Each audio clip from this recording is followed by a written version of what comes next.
tonight. Thank you, Regina. The party is over and the cleanup begins. We look back at Grey Cup 109. Also, they served in their country's armed forces. Now dozens of Iranians in Canada say they're being punished for it. Plus, a Saskatchewan basketball star celebrates his heritage at the White House. This is CBC Saskatchewan News.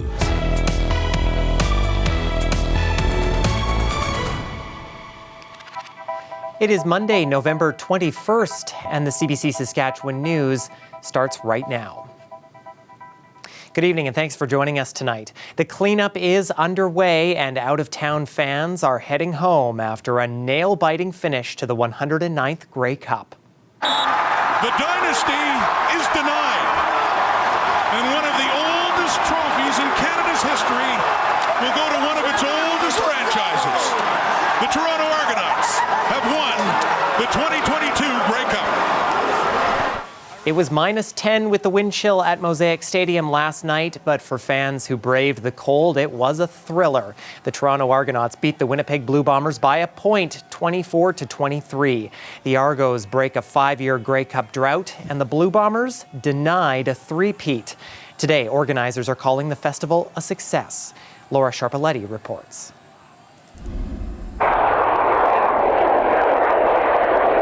Football fans leaving Regina today in great spirits. The Valentine brothers were heading home to Calgary. I'm still standing, so it was a great time, and I'm very happy to be still standing. The parties were fantastic. The game was unbelievable. I was cheering for the Argos, so that was good for me. But it was a lot of fun, met a lot of good people, a lot of great music, a lot of great dancing, a lot of beer, a lot of nachos. It was a great weekend. It was the type of drama-filled game Grey Cup organizers say they were hoping for, and a party to remember. It exceeded our expectations. But while energy levels were high and the game was sold out, many seats were empty. We saw thousands of people on the concourse. The drink rails were 3 deep. So we had tremendous turnout, to be quite honest with you. When you have a cold weather game like that, with some people maybe not as vested into the score, they don't spend as much time in their seats. Reynolds would not give any attendance numbers. He says volunteers were scanning people, but many didn't get scanned. There's hundreds of reasons why somebody would not come to the game, whether it's cold or they just weren't interested in the two teams participating, where they changed their plans. Meanwhile, about 1,200 volunteers lent their time to the Grey Cup Festival. As for revenue, Reynolds says it will take a number of months to do the final tabulation. However, some vendors in party rooms ran out of alcohol and food, a good sign. The city at Regina put on a great party and we had a lot of fun. We were here for 4 days and the city was spectacular. And many hotels across Regina were fully booked. It was a really great time. We'd been sold out for quite a number of weeks. The CFL, of course, has a very large need for rooms for all of the different components that take place, and we were glad to be a part of that. Now all that's left is to finish the cleanup and prepare for the next CFL season. Laura Sharpaletti, CBC News, Regina.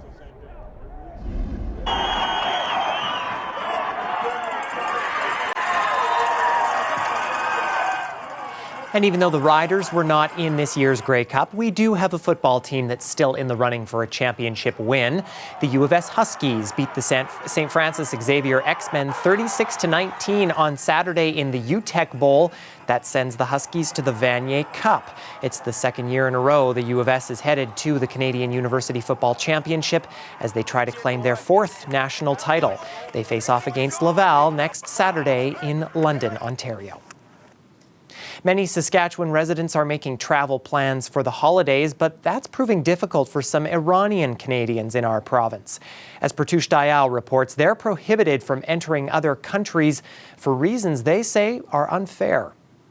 Earlier this year, Amir Abul Hassani received this letter from U.S. Customs informing him he's not allowed in that country. The Canadian citizen had already sold his house in Saskatoon after his U.S.-based employer asked him to relocate to North Carolina. He was stopped at the Calgary airport. Due to this section, which is cooperation with terrorist organization. The reason is that more than a decade ago, Abul Hassani was conscripted into the Islamic Revolutionary Guard Corps in Iran. He says he had no choice. The group was later tagged as a terrorist organization in 2019 by the Trump administration. We are enhancing our ministerial directive on financial transactions associated with the Republic of Iran. We will restrict financial transactions with Iran associated with the IRGC. Canada has banned senior IRGC officials, and Abul Hassani wants the government to clear his and other conscripts' names. This has become a huge concern that are we really Canadians at this point or not? I spoke with some 25 Iranian Canadians who all say they are subjected to extra screening, even when they enter Canada. But the real problem for them is being unable to travel to other countries, particularly the United States. Abul Hassani's employer is allowing him to work virtually for now, but he worries he'll lose his job. Much like Alberta resident Mojitaba Siaposh. He can't travel to the United States, so his employer is letting him go at the end of the year. I'm the only one need to cover Western Canada and Western US as well. So if I cannot cover Western US, they need either hire another one or let me go and find a new one. In British Columbia, this 13-year-old Canadian champion in robotics was forbidden from entering the US for a world championship just because his father had been conscripted in Iran more than 30 years ago. I could see in his eyes that the world was destroyed for him, and he was thinking to raise the Canadian flag there under, his school's name and show that how proud Canadian can be with the young people like him. Back in Saskatoon, Abul Hassani is corresponding with hundreds of families in tough situations like his. Global Affairs Canada declined to comment, and the Canada Border Services Agency says it does not possess any authority to intervene in immigration decisions made by other countries. But Iranian Canadians say it is very much a Canadian problem. Pratish Dayal, CBC News, Saskatoon. A Regina man convicted of sexually assaulting a 12-year-old girl is heading to prison. 51-year-old Christopher Duke was found guilty in July. This morning, Court of King's Bench Justice Graham Mitchell sentenced Duke to 5 years in prison. Mitchell noted the child had suffered severe psychological trauma. The Crown asked for a 6-year sentence, while defense argued for closer to 3. The mother of the victim, who CBC cannot identify due to a publication ban, spoke to reporters after the hearing. I don't feel that 5 years is enough time, but I don't think any time would be enough. If there is other victims out there, please come forward. And for any parent that's child has told them that there is something that's happened, please believe your child. Duke will be registered as a sex offender with his DNA added to a national database. A Regina woman with a history of mental health issues spoke at the Saskatchewan legislature today about her struggles to find a family doctor. Kristen Altieri was a guest of the NDP in the Assembly this afternoon. She says she has attempted suicide in the past and that she traveled to a private clinic in Alberta because she could not get a diagnosis in Saskatchewan. I'm 26 now. This all started when I was 16, in and out of the hospital, psych wards. Just understanding, but also like support. Like it's just kind of like there's gaps in the bridges. You know, you kind of transition to an adult and they don't really understand, and there's like no follow-up care between the psychiatrists, and I think that really would help a lot of people feel better. Altieri had a health care provider, but they are closing their practice. Minister of Mental Health Everett Hindley says he will meet with Altieri. Well, after a gorgeous Grey Cup weekend, the cloud has returned, and it's even been warm enough for the snow to change over to freezing rain. But are there at least some sunny days ahead? Heather Morrison has your forecast when we come back.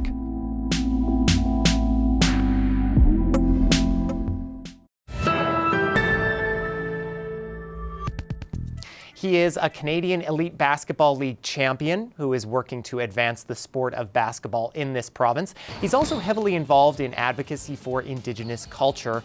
And recently, Saskatoon's Michael Linklater traveled to Washington, D.C. for a visit with the First Lady. It was a celebration of Native American Heritage Month. Now, Michael is back in Saskatoon, and that is where he joins us from today. Hello, Michael. Hello. So first off, how did you get invited to this event? I am very fortunate to be an ambassador for Nike N7, which is their Indigenous branch of their product line. And the general manager, Sam McCracken, gave me a heads up that I was going to be receiving an email from the White House. So being an ambassador for N7, there was a number of other ambassadors that also got the invitation, and it was quite the experience. Now, a lot of us can only dream of being in the White House. What was that moment like for you to step into there? It was very surreal, and I couldn't fathom being in that place ever. And so to get the invitation and actually walk in was a surreal moment.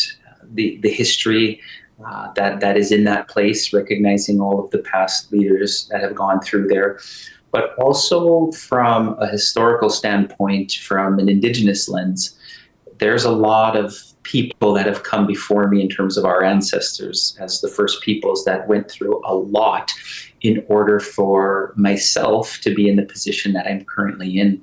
So a lot of advocacy happened, generations before me. So, there was a lot of, relief, but also weight that I was carrying walking in there and recognizing, the work that our ancestors had to go through in order for that moment to happen. Yeah, and kind of on that point, I guess, what do you think it means for young Indigenous people in this province, in this country, to see you be at the White House? Representation matters, and anytime you see somebody that looks like you in a place that you may want to be, it gives you that opportunity to aspire to achieve those same goals or to aspire to doing greater things. It was really impactful because there was actually a lot of youth advocates who were invited to this reception, and the experience that they're going to be able to carry forward with their own legacy is also going to be very impactful.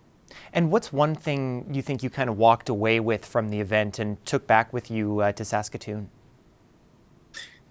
There's a number of things, but a few things that really popped out to me was, the remarks that were given, the amount of investment that the United States is undertaking to support Native American communities is something that really stuck out to me. And when I think about where we are as a country, and in terms of the investment that we've started to do, it gives me hope, and I'm really excited for what the future holds, especially for the future generations. And again, we have to attribute a lot of that to our ancestors and what they fought for. And before you go today, Michael, I know you've been working alongside a couple of organizations in Saskatoon to build an outdoor basketball facility. How is that coming along?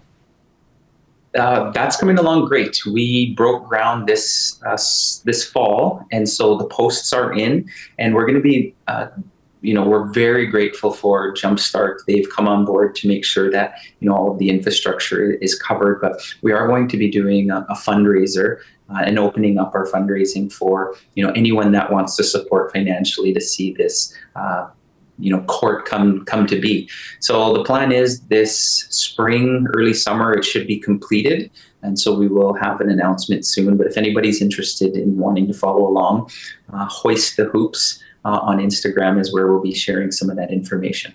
All right, very exciting. Michael, thank you so much for joining us today. Thank you. Michael Linklater is a former guard with the Saskatchewan Rattlers basketball team, and he recently returned from Washington, D.C. for a Native American Heritage Month celebration at the White House. This weather update is brought to you by Capital GMC Buick Cadillac. 22 model clear out is on now.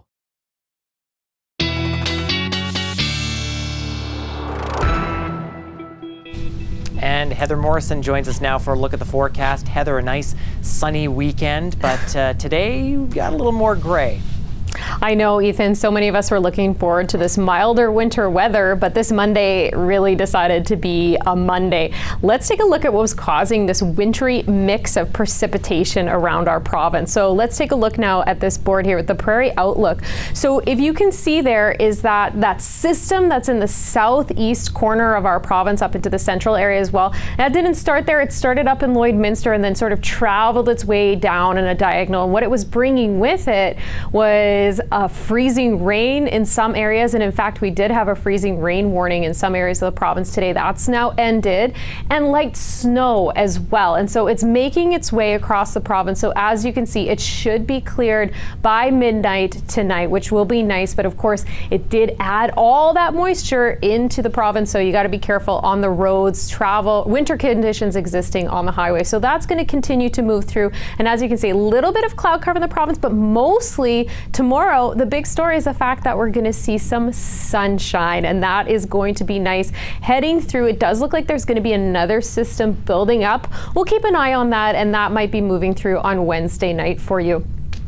So in terms of the only place that's not going to be enjoying the clear skies tomorrow is just right up north. As you can see, Stony Rapids just experiencing a little bit of flurries in the very far north part of the province. That's continuing through till tomorrow, maybe Wednesday, and then they can join us in the sunshine party. Now, with this milder weather and the sunny skies, we're also experiencing a bit of wind. So what we're looking here is not at wind speeds, but these are wind gusts. As you can see, those gusts up to 30 at some point in Saskatoon. So those are going to be continuing for the next few days here. Here's what's helping us with these milder temperatures. We're in a bit of a ridge here with the upper atmosphere. You can see that high pressure that was locked on our province, making us cold, that's moved on. We're in a ridge, and here comes another one moving through, and that's why we're going to see such mild temperatures this week for all of us to enjoy. So here's what we're sitting at right now in the provinces. As you can see, this is slightly above normal as opposed to how we started November, which was about 10 to 12 degrees below normal. So we finally got some nice mild temperatures to enjoy, and we're going to be waking up to some milder temperatures as well. It's -5 in the central region. Down in the southern region, temperatures as warm as -2 or -3 as we wake up.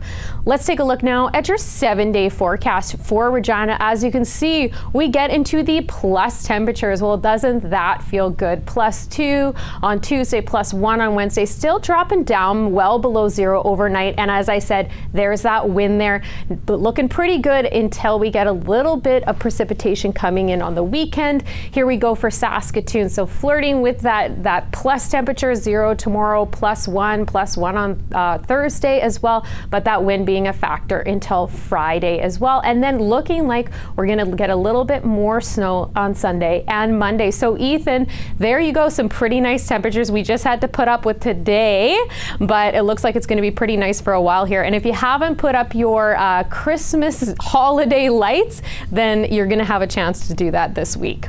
Yeah, I don't know if all this warm weather is going to put me in that Christmas mood now, Heather.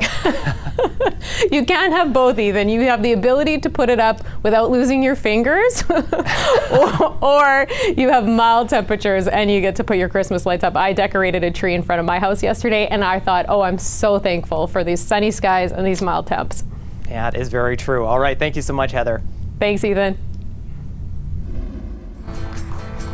Meet Chocolate and Chip. These are the two special turkeys that are being pardoned at the White House today.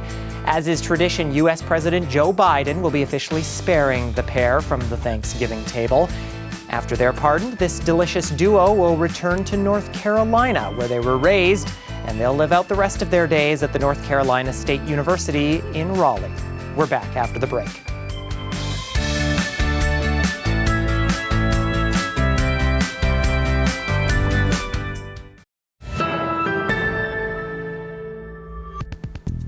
Officials in Indonesia say an earthquake has left more than 160 people dead and hundreds more injured. Many were being treated in hospital parking lots. Ambulances were still arriving late into the night. It happened on the central island of Java, less than 100 kilometers from the capital of Jakarta. Search and rescue operations have been hampered by scores of aftershocks. Officials believe as the search effort progresses, more bodies will be found. Well, buying a new car is not cheap, and with ongoing supply issues, it can take a long time to get one. Against that background, CBC's Go Public has learned prices are now sometimes going up at the last minute in a sale. Erica Johnson reports. Every time Randy Lowry goes for a drive, he worries. His car is 17 years old and breaking down. He settles on a new Kia Telluride. signs an agreement and puts down a $1,000 deposit. 4 months later, his car arrives, so he heads down to the dealership and speaks to the sales manager. And about the first words out of his mouth were, "There's been a price adjustment." To which I said, "Well, no, there hasn't, because we have a contract." The dealer had added another $2,400 to the bill, a market adjustment fee. Disappointed would be putting it mildly. Across the country, customers are being forced to pay additional fees or buy extras like extended warranties and service plans. They told them that they have no choice but to accept these new conditions. Otherwise, the car is going to go to another customer. And I don't know what else you can call that other than extortion.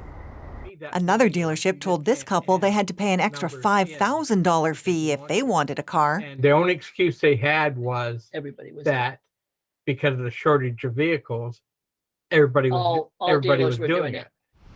A microchip shortage and other supply chain issues in the pandemic has meant a shortage of cars and a chance to jack up the bill. For every 30 cars they have coming in, they have 100 customers that want the car. Thing is, it's all happening thanks to a loophole. Provincial regulators we spoke to said they can only investigate if shoppers have seen an advertised price that doesn't include those extra costs. Unfortunately, the legislation doesn't necessarily give us the authority to do anything about it. Lowry ended up walking away from the deal and says he's too discouraged to keep shopping. Go Public asked Kia Canada about his case. The car manufacturer said it has no control over sales, that franchises are independently owned and operated, but said in this volatile market, dealerships are encouraged to uphold pricing whenever possible. Erica Johnson, CBC News, Vancouver.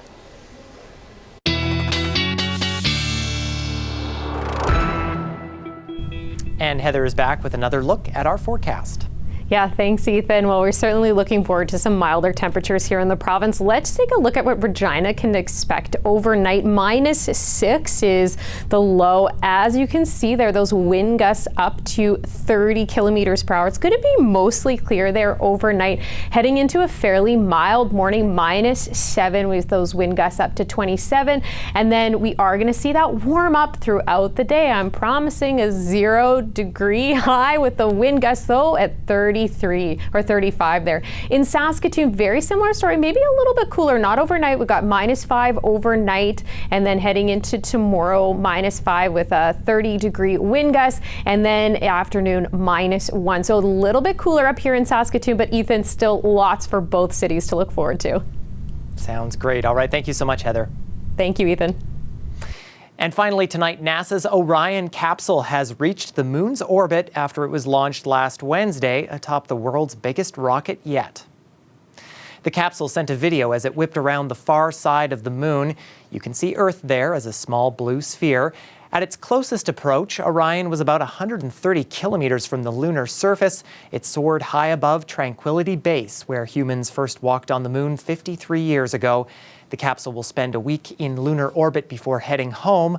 Orion, with its test dummy astronauts, is expected to splash into the Pacific Ocean on December 11th. And that is it for us tonight. For news at any time, you can head to cbc.ca/sask, or of course you can subscribe to our CBC Saskatchewan YouTube channel. Glenn Reed and Heather are back with more local news and weather at 11. Thanks so much for watching, and have a great night.